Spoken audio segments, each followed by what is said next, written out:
When we think of European colonial rule in India, the British Raj usually comes to mind first.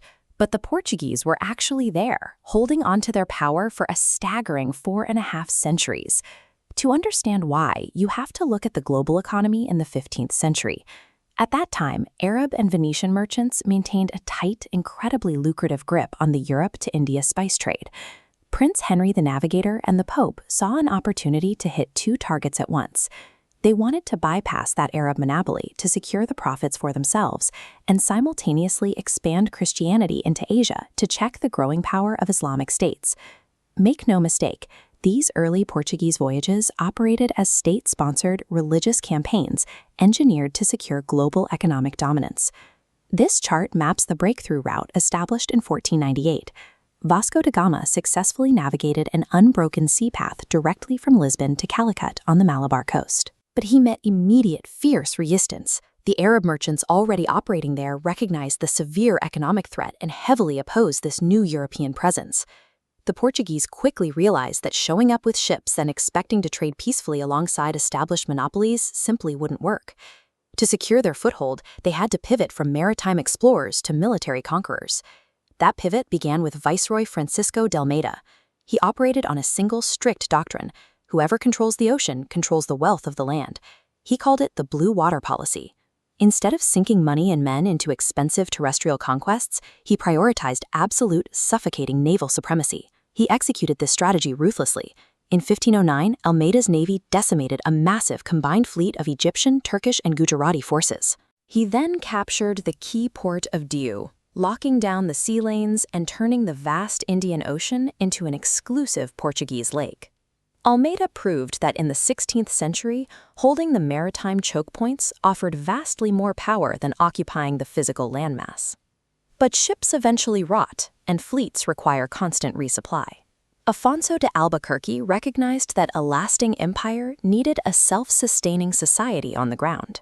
In 1510, he captured Goa from the Bijapur Sultanate, transforming it into the heavily fortified permanent capital of Portuguese India. To populate this new hub, Albuquerque instituted a radical demographic strategy.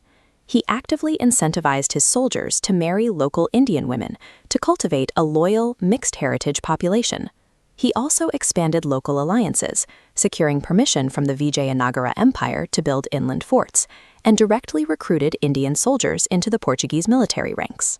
While Almeida built an invisible fortress on the water, Albuquerque engineered a permanent cultural and demographic foundation on the soil.